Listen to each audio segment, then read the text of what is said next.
Hello, this is Grab and Go Advice. Tonight we played this new game called Monopoly Builder, and I'm going to show you what the pieces look like, but mainly I'm going to tell you how to play because it was just a smidge complicated until we started playing, and then it got easy.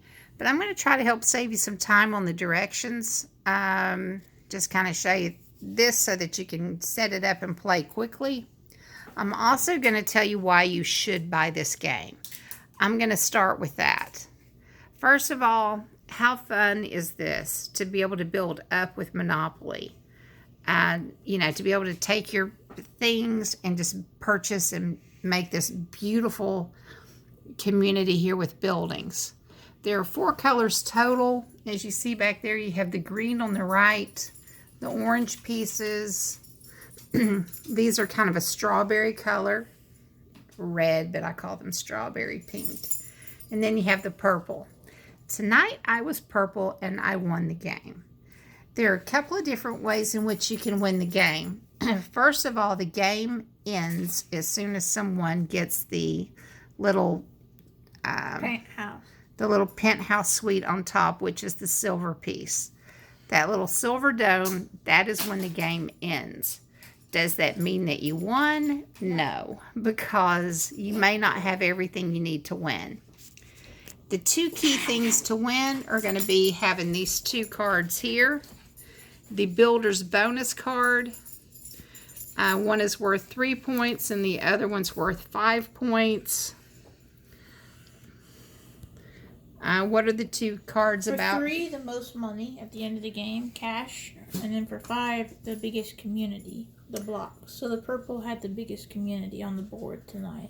So tonight I was the first one to complete and get the penthouse. And secondly, I did win both of these cards. I had the most money at the end of the game. And the largest community. And by community, this is what we mean. Each one of these blocks right here, when you add it all up, makes your community. So mine was 1, 2, 3, 4, 5, 6, 7, 8, 9.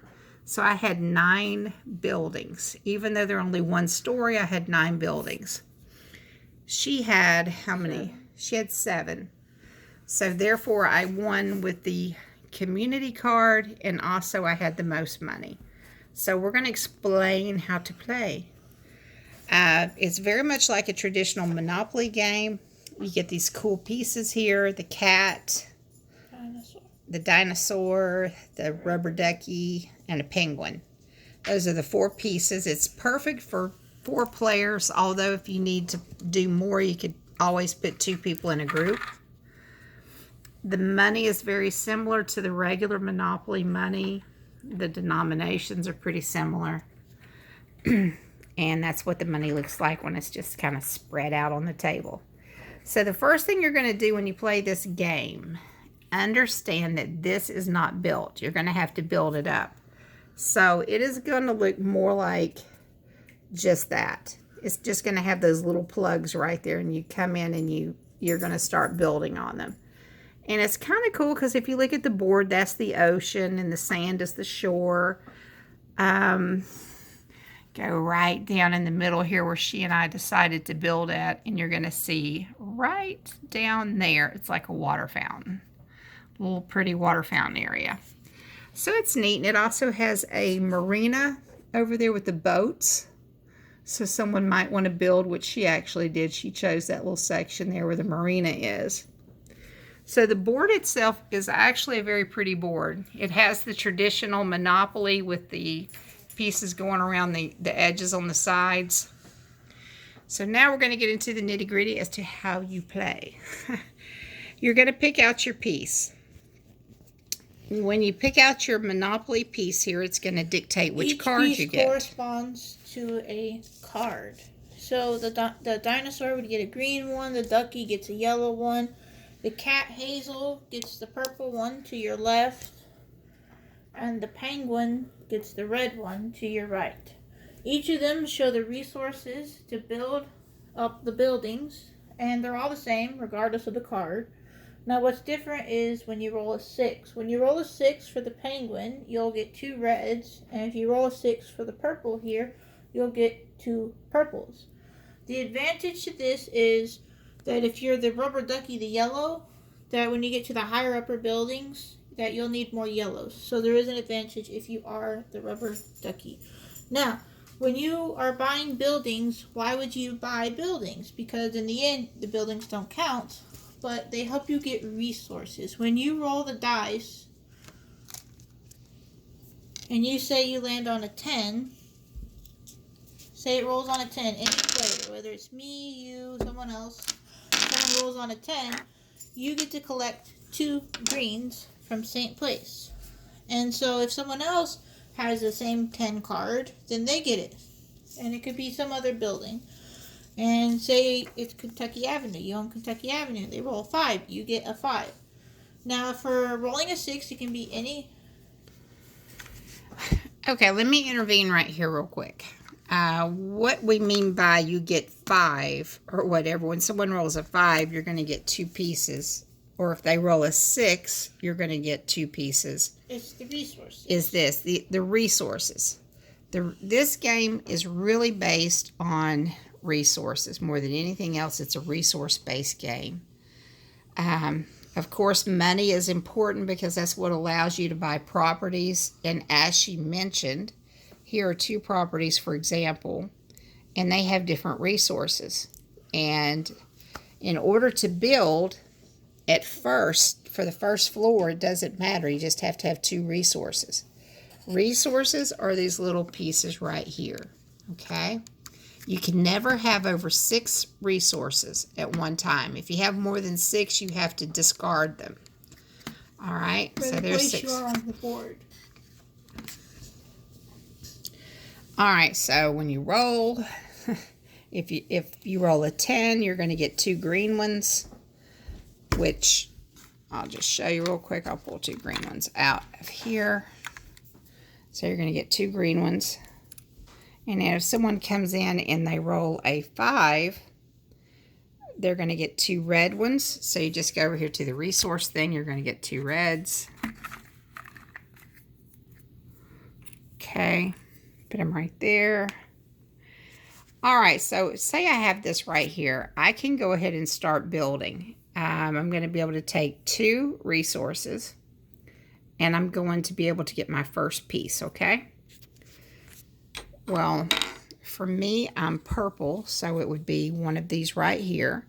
And I can pick any place on the board that I want to. The bottom of this has like a little plug area, so I can put it anywhere I want to on the board.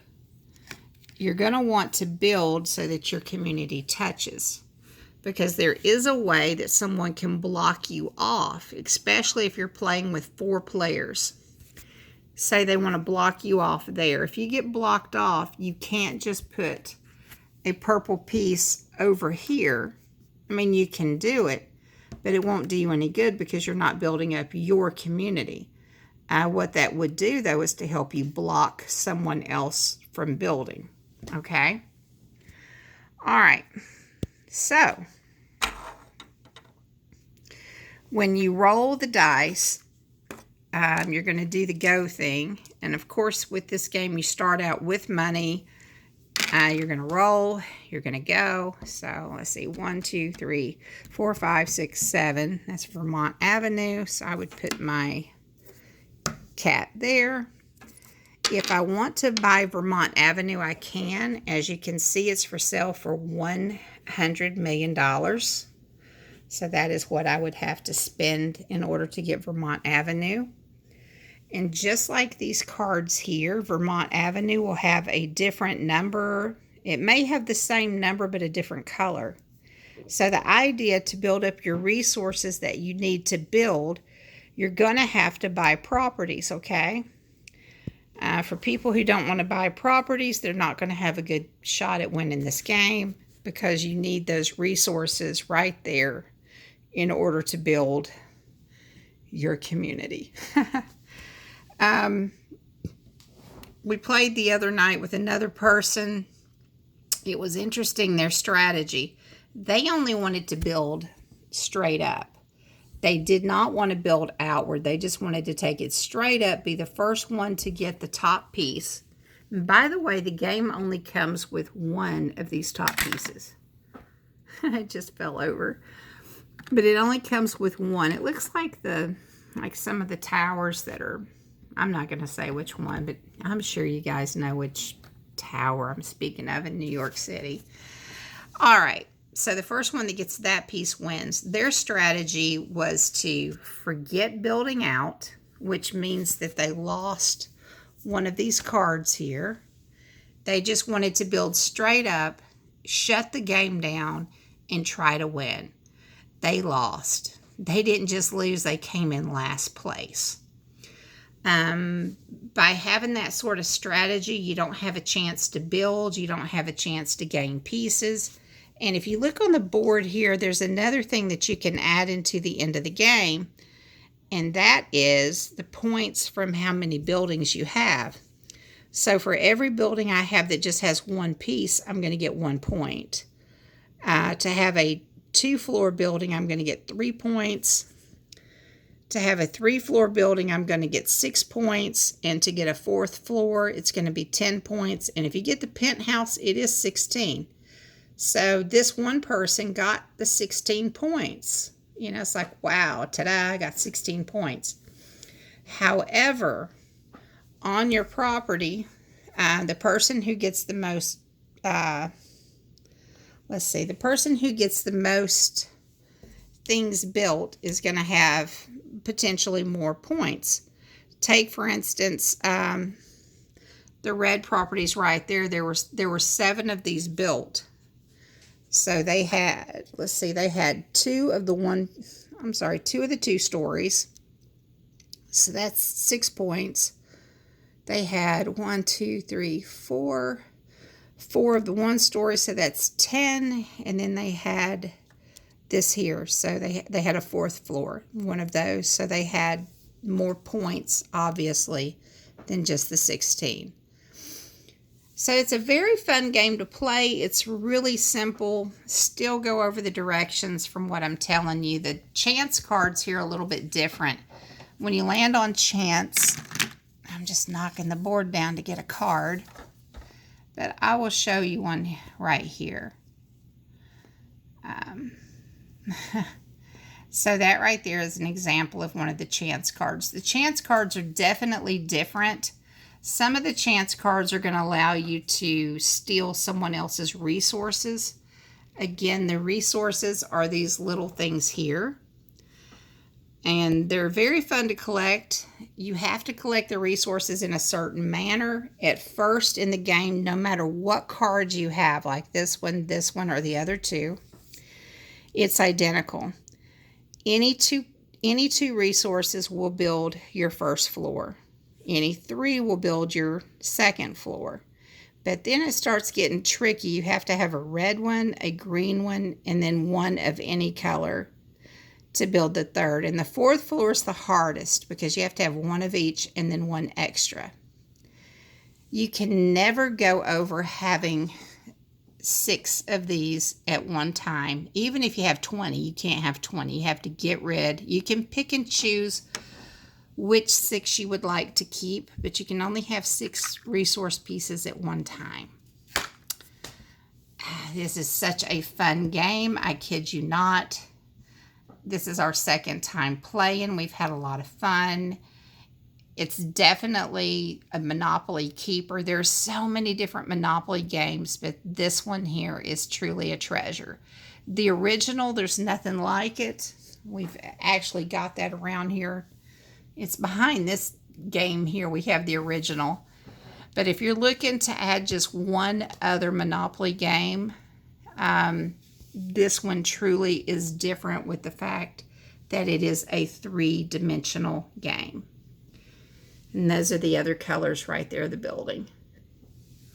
All right, this is Grab and Go Advice, trying to explain to you this Monopoly Builder. Gave you kind of the gist of how it goes. Hopefully that'll save you a little bit of time with the directions if you purchase the game. The game says ages 8 and up. Trust me, we are all enjoying it.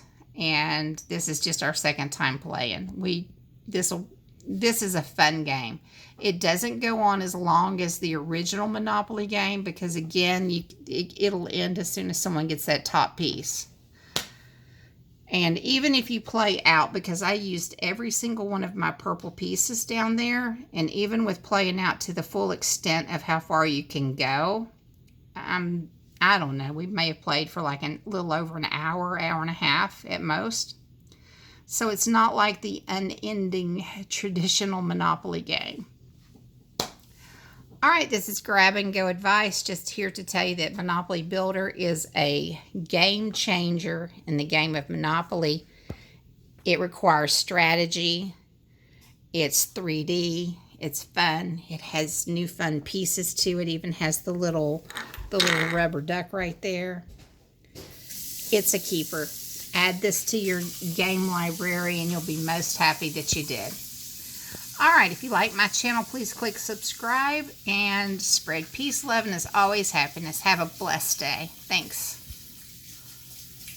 Thanks for tuning in.